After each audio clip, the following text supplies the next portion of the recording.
Thanks a lot for having me here today. So what I want to present today is a little bit about, well, what I want to call stencil-based methods, and in particular, what we introduced in a new example step, step 69. And this will be, in contrast to the other talks, a little bit focusing on why we actually want to do this, and I will come back to implementational details in deal.II and the outlook a little bit later. So first of all, this is collaborative work together with Martin and with Ignacio. I hope all of them are here today. So let's move on. So the motivation that we want to do is we want to solve basically compressible Euler equations of gas dynamics, or basically a hyperbolic system of conservation laws. And the main goal we have is we want to do that in a robust, accurate, and also scalable way. Now, I think of all of those terms what I have to explain in detail is what I mean by robust and accurate. And scalable is something that we've seen already in the previous talk, so I don't have to comment too much on that. Well, mainly, let me go into a little bit of detail of robust. So basically, what we want to be able to do is we want to solve, say, for flow fields that you see in this picture here. For all pictures that I will show about flows, this is always a compressible flow, and with that we have a variation in density. And what I show is a typical Schlieren plot, which basically means whenever we have really dark spots, this is a huge difference in density. So basically what you see is the norm of the gradient of the density in all plots. Okay. So my outline is the following. So I will focus a little bit on compressible Euler equations, or what we basically want to achieve while trying to simulate those. Then I will comment on step 69, give a short outlook about actually everything that's beyond, because I will cheat a little bit. So almost all pictures that I will show you are actually computed with something that's a little bit more sophisticated than what we did put in the example step. Okay, let me start. So basically, compressible Euler equations of gas dynamics are a hyperbolic system of conservation laws. And these are then typically written in so-called conservative form. So we have a state, and the state, the time derivative of the state is connected to the divergence of a flux. And basically, what you get there are, in that case, 3 equations. 2 of them are vector valued. And one is in particular, well, the conservation of density. Then we have conservation of momentum, and then we have somehow conservation of total energy prescribed in these equations. And then typically what you have to do is you have to somehow find an expression for the pressure. And we will go simple here. We will assume a polytropic gas equation to be true, which means that the pressure is given by the following expression, where the gamma factor that you see here is the ratio of specific heats.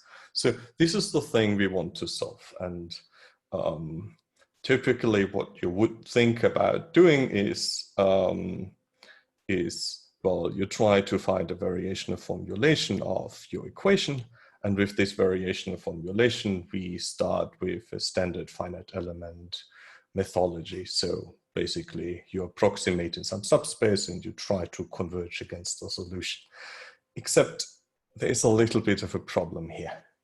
And the problem is that typically what enables us to do approximation in that form is that we are able to somehow find an energy estimate in some form. And this is done by typically you test with the solution U itself, and then you try, well, you then have the time derivative of the L2 norm of the quantity you're interested in, and then you try to find some, say proof that this term is always positive in order to have an energy estimate. And then you can use the whole machinery of the typical finite element toolbox, which is you write it out in a variational form and you approximate it, except this doesn't work here. And that's a huge problem. It's even worse than when you say, okay, let us look into the literature and try to find what is the typical theoretical approach for those equations. And then you realize, oh, we can talk about a class of solutions which are called viscosity solutions. So you somehow express them as a limit of solutions where you add a viscous term and then you let epsilon go to 0. And the problem here is again that somehow global existence and uniqueness of viscosity solutions is also an open problem. So we don't have much available from a solution theory point of view. So we somehow have to ask the question, what can we actually do? Nevertheless, I mean, we want to simulate gas flow. And the answer is, and this is a little bit of a philosophy that we will follow for our step 69, and what I show beyond is that you can, on the other hand, ask the question, what can you meaningfully expect? Well, one is, we know it's a conservation law for called a conservation law for a reason, because well, we have conservation in this case of mass, momentum, and total energy. So somehow a scheme should preserve that. But what is very important in this regard is that you can actually find more structure in these equations in particular. So when you assume that U is a viscosity solution, then you at least get the following.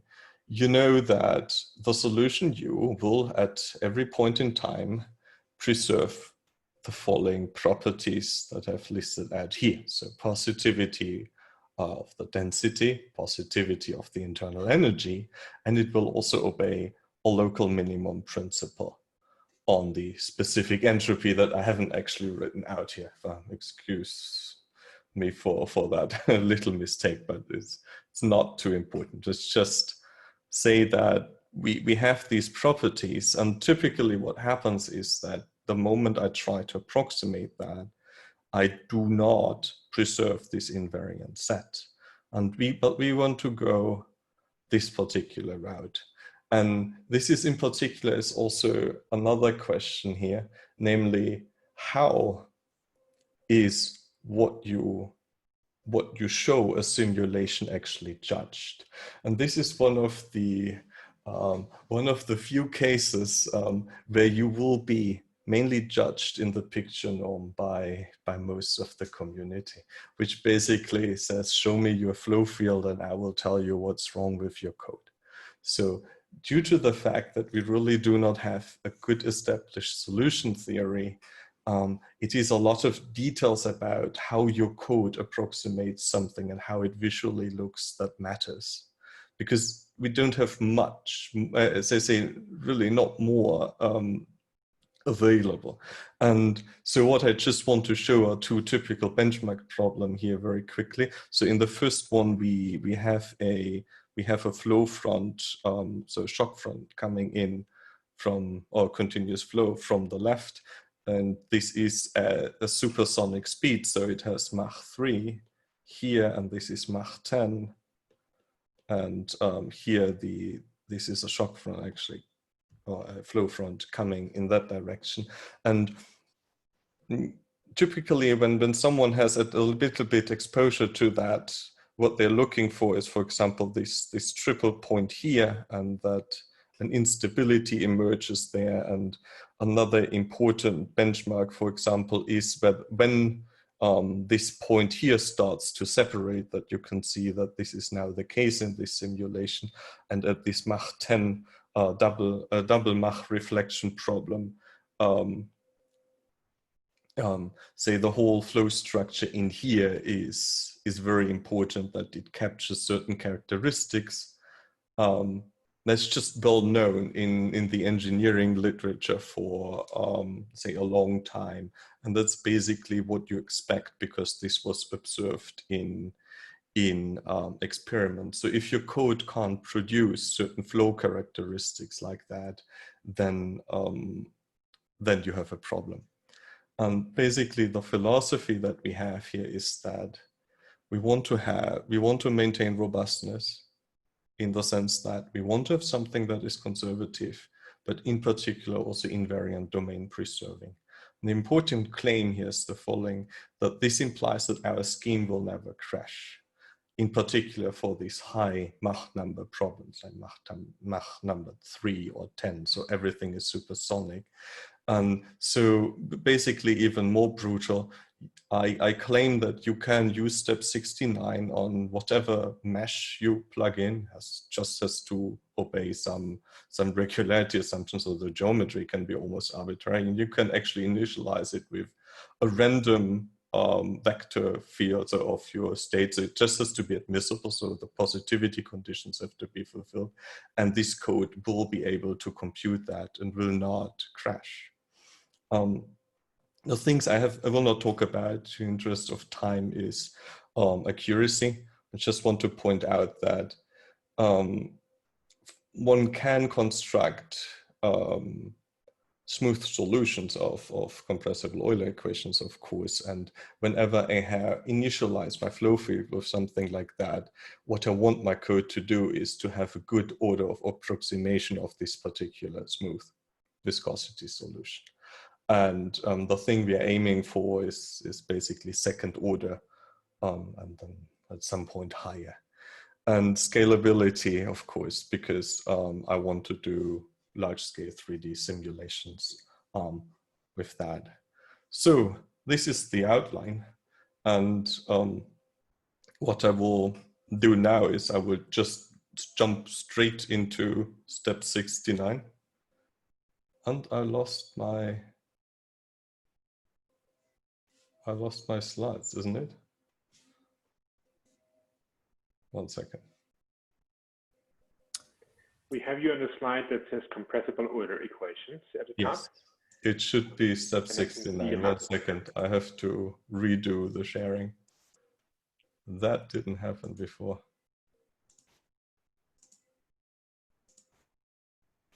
Okay. Technology. That was planned in from all time. So I'm on step 69 now, isn't it? Yes, we are. Perfect, thank you. Okay. So what we did in step 69 is we implemented a scheme developed by Jean-Luc Guermont and Bojan Popov, so here at A&M. And it is an invariant domain preserving scheme. It's first order.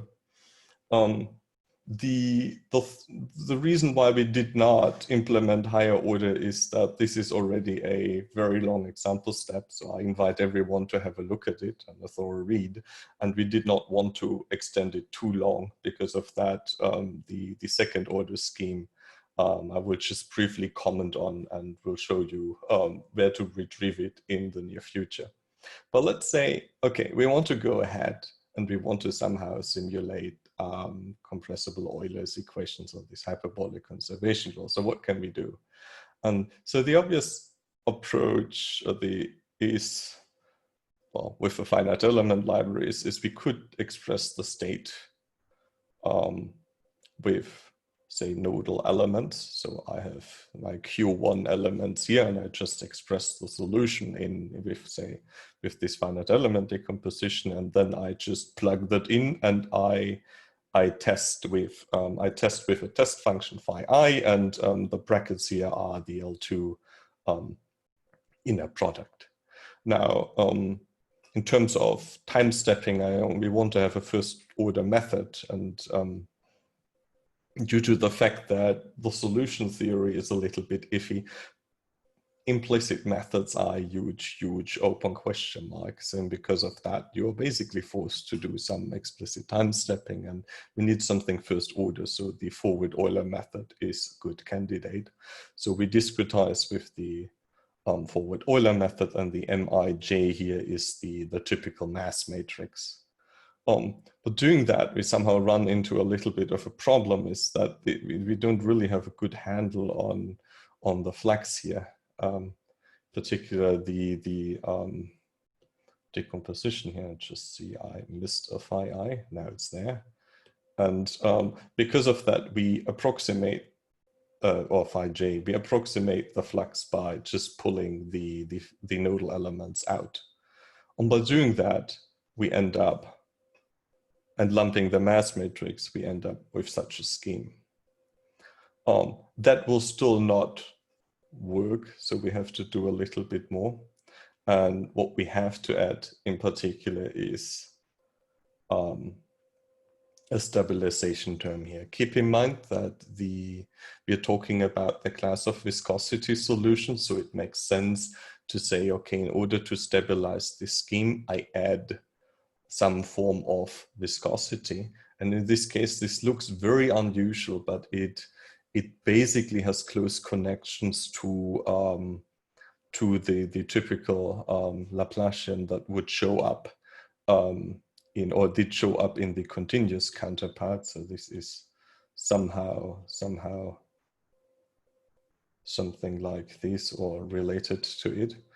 And so basically I add a term like that. And now all that I have to do, isn't it, is have to find some Dij, so graph viscosity parameters that ensure robustness. One more comment on that is why we're not implementing something like that, but go with something that looks like that. And this I here is the full row or neighborhood of this, say, of the nodal element I. So basically, we get every connection of, so every interaction that individual degree of freedom has into this graph Laplacian term here, is that this guy here does not have this feature. You can think and just write it out for triangles and try yourself. You will see that it actually doesn't stabilize every interaction that you have. And we really have to stabilize every possible direction where we interact with. So now we have to find this Dij. And I mean, I'm already 18 minutes into this talk. I will just show you one slide that has all the algebra on it, and I will not comment on it. So basically what happens is you need someone who knows a lot about one-dimensional Riemann problems. So it's basically the counterpart of those equations in 1D, and can then find an upper estimate for the local wave number. So basically, how fast can something travel from one point to the other? And we are basically constructing this upper estimate with the help of a couple of cases, what could happen or not. Now, the one thing I want to comment on here is that this is something that you can just implement. It's local, so that's not very, very crazy. But the really, really big problem is when you look at all of these exponents here, and it has a lot of square roots and whatnot. So computing this expression is actually, or these expressions is actually quite expensive. And we did spend a whole lot of time in trying to make this fast. So even though it doesn't look like much, this final scheme, I've written it out for you here again, is actually expensive in terms of computation of this Dij. So knowing how much graph viscosity I have to add for this thing to be stable. Okay, so this was the motivation that I want to give, and now I want to jump a little bit into step 69. So we implemented this guy. And one thing that becomes apparent is that, and this is very, very different compared to most of the things we do with finite elements, is that you see that the structure here is essentially somehow stencil-based. So per entry in your vector that you have, you do something where you loop over the row of your sparsity pattern. This is the same as if you would write out a matrix vector multiplication, isn't it? The difference here, and this is the big contrast to everything you've seen that Martin and Peter talked about with matrix-free methods, is that in this case, this is not just a single lookup of an element and then distributing it to memory again, but this is a rather complicated workload where you have to compute a lot.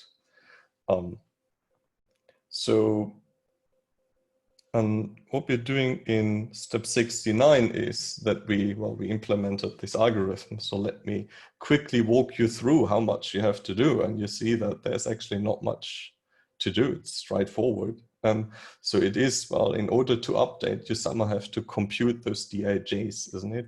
So in a first step, we compute the DIJs. Something I haven't talked about is that depending on that, it's an explicit method. So you have a CFL condition. You can compute how the time step that you can take. And when you have this time step after that, you can do an update. As see structurally, this looks very simple. So we have simply an adjuster for loop over all degrees of freedom. Or if you would parallelize that, then this would all be in the locally owned category of degrees of freedom, and this row would be C at most all locally relevant degrees of freedom. So you can immediately parallelize that. This is what we did. So we use simply the parallel distributed triangulation and the distributed vector to parallelize the thing. We chose to pre-compute all MI and CIJ, mainly because our benchmarks show that the computation that you do beforehand are so intense that it doesn't make sense to reconstruct that. Also, you have a problem. When you look at this thing, this is now stencil-based. You cannot easily write this as a loop over cells. So on matrix-free approaches for that, you have to make a big question mark whether you can pull that off efficiently. And because of that, we go a very, very traditional route by pre-computing this lump mass matrix and the CIJs. And then all that is left to do is somehow distribute the work over multiple threads. And we have a nice helper function for that. So this is parallel applied to subranges. And that's it. Now, this then looks like, so typically, I think this is the first step. So where you compute, where the lambda max is computed. So when you look at this example step, you will find a lot of loops that basically have a lambda. And this lambda is then fed into parallel applied to subranges that, in this case, it goes over locally relevant, but typically you can do the update or the locally owned index set, and that's it. So structurally, algebraically, this code is nice to implement. One thing that we figured out in there, and where we part a little bit from what you see in typical example steps, is that in order for this to be efficient or fast, what you have to do is you have to avoid translations into, say from local to global degrees of freedom indices. And that typically happens because we usually teach you to assemble the matrix with global indices, because it's then usually some distributed data structure. But the thing here is we do not have such an object we don't need a distributed matrix for that, but just local elements. So what we're doing is actually we employ a nifty trick. We transform this global index range into a contiguous index range from 0 up to number of locally relevant on the individual MPI node. If you want to see how that is done, this step will tell you a little bit about that as well. And then this has the advantage that the lookup into vectors and everything we always do with local elements. So basically, we have no idea about what the global degree of freedom is on an individual MPI node. We only need that for, the only guy who knows that is the distributed vector to update degrees of freedom. So basically exchange the ghost layer. So another feature in it you might be interested in is asynchronous I/O. Simply time stepping with that is very fast.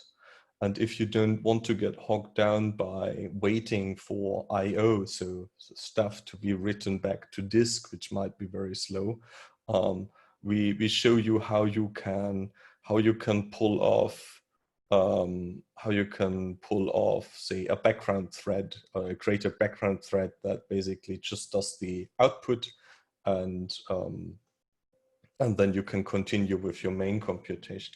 I have to add a disclaimer to that because how it's written out here currently does I/O per node that scales to, I don't know, 200, 300 nodes or something like that. If it's more than that, this might not be feasible to write out at the same time because you might trash a distributed file system.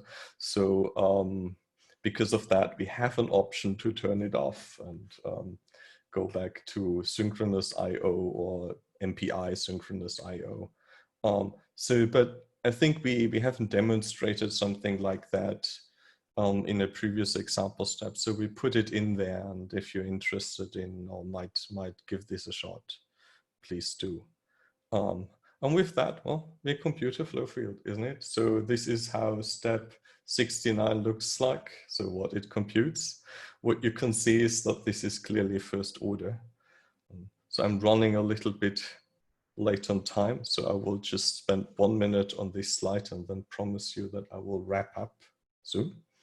The problem really is first order methods are not competitive. So we really need second order or more in order to see something. And one obvious, not obvious, one approach that you can take here is, well, what about we use the full mass matrix here? Because I mean, you have to be a little bit more consistent. And the main problem, what beats you down to first order, is the fact that you use this graph viscosity here, which is a safe value, but unfortunately in most cases it is too large. So if you have an indicator, which is a whole research topic in itself, that can somehow tell you where you need it or not, you could write out this method. So this is, I mean, such an approach is very well known, and I had many methods out for many years. The problem with the second method is it does not have these nice robustness features anymore that our first order method had. And because of that, we have to do something. And somehow the smart approach, and you can find all details in this publication here, is to basically compute both. So you compute the low and the high order update, but then you only accept as much of the high order update as you can afford in order to maintain this property of staying in the invariant domain. And when you do that, the corresponding computation looks more like this. So literally like this. This is computed with this approach. Okay, just as a shameless self-plug, we will publish that code soon. So I've reserved a group on GitHub for that, or a project on GitHub. It does not contain any repositories yet because the hackathon slowed us down a little bit in finalizing the code and getting the paper corresponding to that done. But yes, and that's basically what I wanted to talk about. And usually I would show a video, but I think showing a video over Zoom is a bad idea. So I instead I'll put up two links here that you no, it's not. Go ahead with the video. Come. I actually literally can't right now because this is plugged to this program. So I will put the two links into the chat and you can click on it. Okay. But that's actually all. So thanks a lot for your attention. Well, thank you, Matthias. I think this is a fun experiment. It was fun for me to read through this tutorial program because it's so different from everything else we usually do. It is not written in the form of a matrix that comes out of a PDE discretization, and so it's an interesting experiment. We have little a little bit of time for questions. If anybody would want to ask anything.